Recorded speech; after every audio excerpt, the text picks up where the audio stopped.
Um bate-papo que vale a pena ouvir. Conversas esclarecedoras. No ar. Entrevista da semana.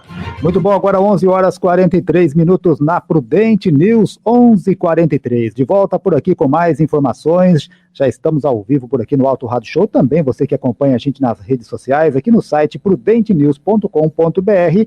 E agora vamos bater um papo com o economista Moisés Martins. Já está por aqui. Professor universitário, educador financeiro, doutor em economia produtiva, mestre em administração e finanças. Ele é professor titular em economia e finanças, palestrante em empreendedorismo e atualmente atua como professor na FATEC aqui de Presidente Prudente e também na Universidade Católica. E a gente entra então em contato ao vivo agora com ele que está por aqui nos estúdios para a gente bater um papo, né, Adriano Batista, trazendo mais informações e falar sobre educação financeira. Agradecemos de antemão a presença do Dr. Moisés Martins e pedimos para que o professor trate aqui com a gente, você que está nos ouvindo, vai saber dicas e vai receber orientações sobre educação financeira para você conseguir lidar melhor com o seu dinheiro e cuidar da economia do lar. Sabendo disso, doutor, para a gente já começar o nosso papo, qual que é a melhor maneira de eu controlar o dinheiro que eu ganho para não estar sempre com a corda no pescoço? Bom, de início eu quero dizer o seguinte, nós estamos passando por um momento um pouco até que complicado, né? Nós estamos aí com as pessoas preocupadas com o dinheiro. Então, a primeira coisa que você tem que fazer é um planejamento. E esse planejamento institui em saber em quanto você ganha, saber em quanto você gasta. Se você não tiver esse controle, a dificuldade é muito grande. Então, para você ter um controle maior sobre todas essas relações, eu aconselho você ter, para quem não tem aquela cadernetinha, para quem o celular, para um computador, alguma coisa. E aí você vai comprar só o necessário, da forma que é possível, e você vai estabelecer. E se eu quero, mas eu não posso, não compro. E se eu quero e posso, então eu compro. Caso contrário, né, você terá dificuldades. Então é isso. De uma maneira simples, nós vamos tratar aqui para que todos entendam. Tenho feito isso com infinidade de pessoas, né? E estou aqui disposto a fazer também. Quanto mais simplicidade você tiver no seu controle do dinheiro, melhor. Você deve ser simples ao gastar e deve ser um leão ao economizar. Então, para começar, já é uma dica, né? Que era exatamente nessa linha que eu ia fazer a próxima pergunta, professor. O que eu posso fazer esta semana para conseguir alguma economia? Bom... Olha, na verdade é o seguinte, para você economizar dinheiro, você tem que estar atualizado das suas possibilidades que você tem. Então, essa semana nós vamos começar o seguinte, amanhã nós vamos guardar R$5. Se a gente guardar R$5, no final de semana nós vamos ter 35. O que é que vamos fazer com esses 35? Com esses 35 nós vamos guardar. Guardar aonde? Numa poupança, né? Nós vamos receber juros, não estamos esperando juros. Eu estou te dando um planejamento, tá? Eu estou te dando um planejamento. E esse planejamento é que você pegue por dia R$5, não é assim? As pessoas não oferecem um produto para você e diz que você vai pagar apenas 1,99? Eu estou propondo 5. Professor, mas eu não posso guardar 5. Então você vai fazer o seguinte, se você vem do trabalho e gasta R$5 no trabalho, você vai procurar uma carona na segunda, ou na terça, ou na quarta. Você vai procurar uma carona e você vai economizar esses R$5 que eu estou propondo para você. Essa é uma dica fantástica que você utiliza, às vezes, com seus filhos, com alguma coisa parecida, mas você não faz. Então, faça você que você vai ver. Vou te dar uma ideia, então. Nesse momento, se você imaginar que você precisa guardar R$500 no final do ano, porque no final do ano você vai fazer uma festa de R$500. Uma festa de R$500, sabe quanto você vai ter que guardar? 45 por mês. Você guardando R$45 por mês, com certeza no final do ano você terá então seus R$500. Essas coisinhas, né, parecem em tom de brincadeira que a gente faz na educação financeira, mas na verdade são coisas que caminha pelo seu cérebro e vai ficando preso em você, e você, né? Não estou pedindo para você ficar chato, não estou pedindo para você ficar seguro, porque isso pode te atrapalhar o seu namoro, o seu casamento, alguma coisa. Eu estou pedindo só para você fazer o seguinte, ter controle daquilo que você pode e daquilo que você não pode. Muito bem. O professor, é interessante essas dicas, porque poucas pessoas colocam em prática, né? A gente às vezes sabe que precisa economizar, precisa guardar, mas nunca coloca em prática porque sai gastando à vontade. De repente, eu falando aqui hoje, eu estou lembrando, e acaba depois no final do ano, em vez de estar com economia, está com dívidas, né? Mas eu queria que o senhor falasse agora quanto eu devo, por exemplo, usar das minhas economias. Do seu salário, é isso? Exatamente. Olha, quando nós temos um salário, a grande preocupação é o seguinte: acabamos de ouvir aqui na entrevista anterior que alguém, quando pega um salário, então ele tem assim, por exemplo, R$ 2.800, que é o limite máximo em que vão te cobrar imposto de renda. Você faz o cálculo que você tem 2.800. Não, você não tem 2.800, né? Porque você tem que descontar INSS, você tem isso e tal, então isso acaba resumindo em 30%, que você vai cair na sua mão mais ou menos 2.200. Olha, no passado, a matemática financeira, então, exigia que você tivesse uma economia de 30%. Hoje, nesse processo inflacionário, se você conseguir guardar 10% daquilo que é livre para você, você está automaticamente inserido no processo de uma grande economia. Então, por exemplo, se você tem 2.200, se você conseguir guardar 220, seria um processo bastante interessante. Acredito no mundo de hoje um pouquinho de dificuldade, porque os salários eles são reajustados após o ano. Então você tem aquele ano de sofrimento. Vamos tirar a inflação desse ano que foi de 10,56%. Então, se você imaginar que eu estou propondo para você 20%, então eu estou sugerindo aqui, isso faz parte de um livro que eu escrevi comprovadamente, mostrando a realidade do negócio. Então, se você conseguir economizar 10%, você vai estar automaticamente feliz. Vou te dar um exemplo que às vezes está lá no meu livro. Para você entender como funciona esse processo, você tem que entender que a economia ela tem que circular. Então, o dinheiro tem que circular, e se o dinheiro tem que circular, nós vamos fazer o quê?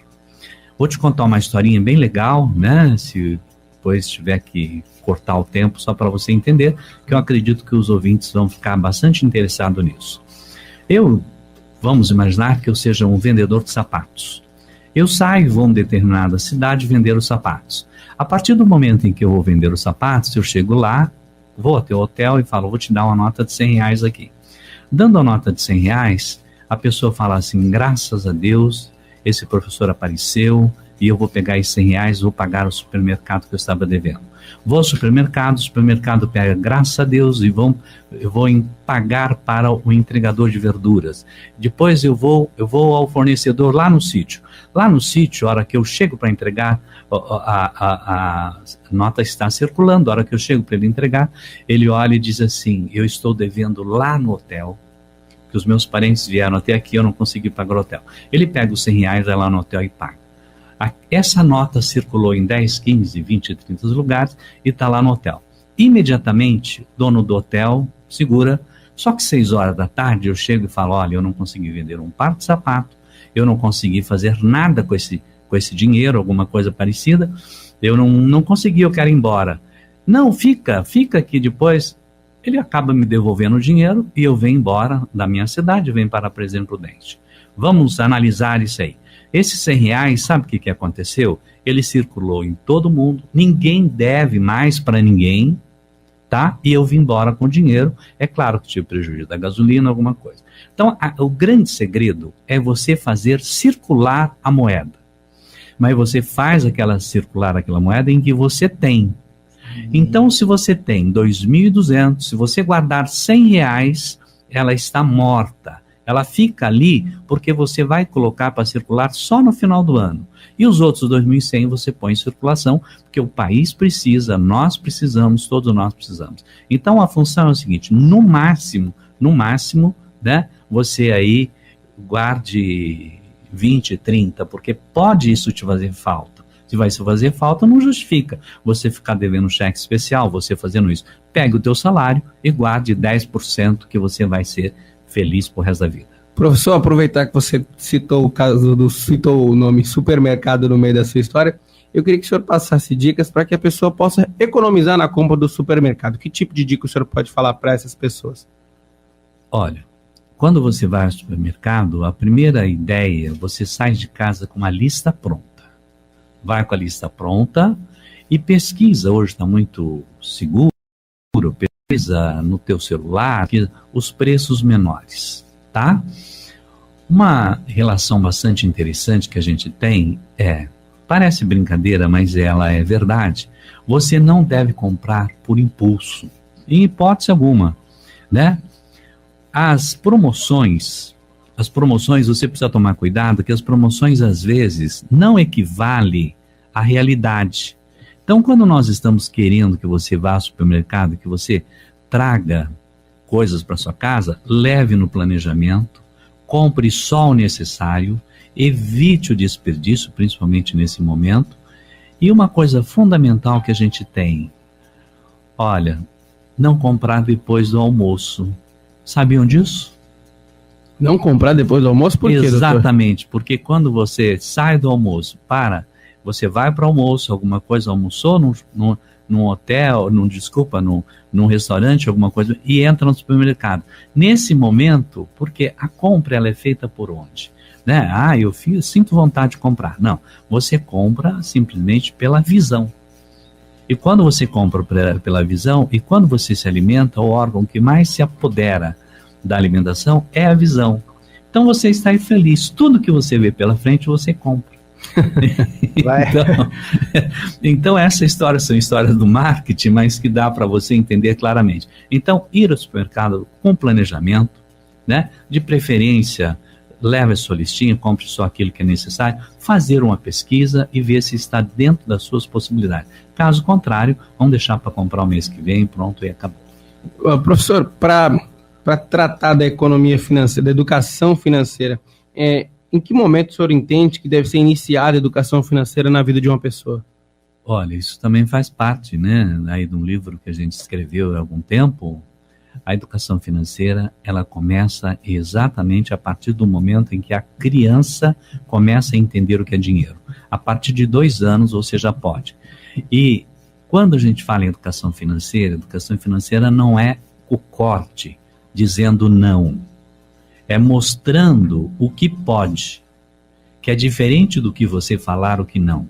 Então a educação financeira, ela começa dentro de casa, né? Ela deveria estar inseridas em todas as escolas, já estão em algumas escolas por aí, mas quando o pai tem o controle, dentro de um casamento em casa, né, entre o casal, seja pai, mãe, pai, alguma coisa, o que você tem que fazer é exatamente o seguinte: mostrar o porquê consumir ou não consumir, né? Um dos tem que ser administrador. O que é administrar?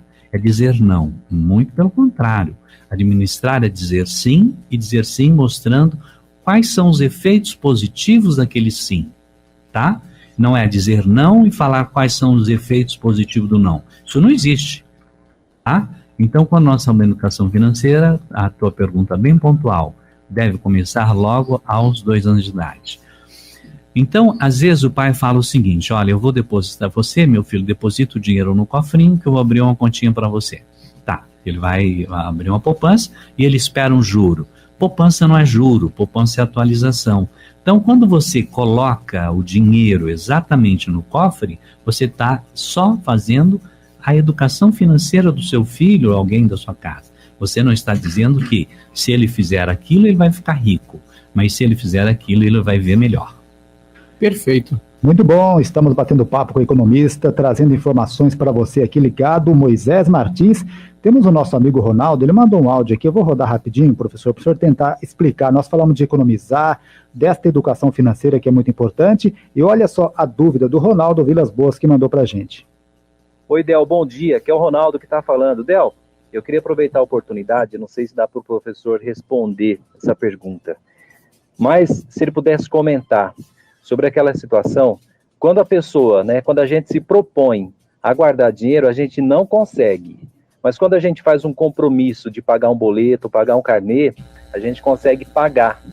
Só que quando a gente tem aquele propósito de guardar o dinheiro, a maioria das pessoas não consegue.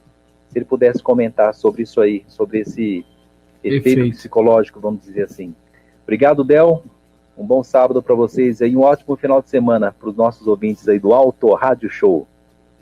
Muito bem, professor. Dá para falar um pouco sobre esse assunto? Claro. Vamos lá, Ronaldo. Pode ficar tranquilo. A saída é muito simples, né? A gente paga o boleto e a gente não guarda o dinheiro. Existe hoje uma operação, né, chamada poupança programada, ou então investimento programado. As agências, alguma coisa, vão direto no teu salário e retira aquilo que é combinado. A partir desse momento virou boleto, né? Então, por exemplo, se eu quero depositar R$100, entendeu? Você vai depositar o próprio banco retira os R$100 do seu salário, não está esperando que você deposita. Você que estava recebendo R$2.000, vai receber só R$1.900. Esse dinheiro vai diretamente para a conta e é depositado na poupança programada que rende salário. Mas se eu quiser tirar, você vai combinar. Eu vou tirar o meu dinheiro só depois de 2 anos, ou só depois de 4, ou só depois de 6 e assim por diante. Ah, mas eu tenho necessidade e vou voltar ao banco para retirar. Não, você combinou que então você não pode retirar, né? Esse investimento é uma combinação fixa, né? Uma renda fixa que você tem ali por diante. Então, essas operações, qualquer agência bancária, qualquer banco faz isso para você, tá ok? Mas eu também aconselho você o seguinte, você tem essa dúvida quanto ao seu processo, olha o que você faz. Você precisa se educar, tá? Educar financeiramente. E aí você tem vários sites, alguma coisa, você pode me procurar aí pelas redes sociais e que você vai encontrar essas falas e orientando você como é que faz. Como você mesmo disse, é um efeito psicológico, né? Acompanha, que vai dar tudo certo. Muito bem, então, batendo papo com o economista Moisés Martins, a gente agradece muito, nosso tempo realmente esgotando por aqui. Rapidamente, professor, como economizar neste momento de inflação e juros altos em que tantos produtos estão caros? Consumindo só o necessário. Então a economia ela passa por aquilo que é necessário. Nesse momento nós estamos com essa dificuldade exatamente porque estávamos vindo primeiro num processo de euforia. Esse processo de euforia, entramos no processo de pandemia. Então esperávamos que a pandemia ia nos trazer consequências piores ainda, trouxe, né? Mas o que tem mais de perigoso nesse momento é você consumir não sabendo o que vai acontecer amanhã, porque nós temos o efeito da guerra, nós estamos por aí ainda precisando tomar cuidado. Então, quando você for ao supermercado, compre somente o necessário. Alguém anda falando, olha, vai estocar alguma coisa parecida, isso é tudo besteira, tudo besteira. E compre só aquilo que você realmente precisa e passa a economizar, que você terá, com certeza, bastante lucro nisso que nós estamos falando. Muito bem, então este é a dica especial hoje do Moisés Martins, economista. Muito obrigado, professor, pela sua presença aqui. Acho que muito esclarecedor o nosso assunto de hoje. A educação financeira é tudo para que a pessoa não entre em dívida. Outra vez a gente pode marcar outro assunto para falar mais sobre endividamento, outras coisas aí, mas eu acho que foi importante o senhor esclarecer. E as dicas aqui para os ouvintes da Prudente News. Realmente o programa tem esse objetivo de levar informação para a população e contamos com um profissional como o senhor aí, que tem uma bagagem muito importante aqui em Prudente e disponível aí para dar informação e compartilhar com os ouvintes. Obrigado, viu? Eu agradeço o convite, estou sempre à disposição. Para os seus ouvintes, eu quero dizer o seguinte, cuidado com o cheque especial, cuidado com o cartão de crédito, cuidado com tudo isso, e aí sejam felizes. Se precisar, é só me procurar que estou à disposição.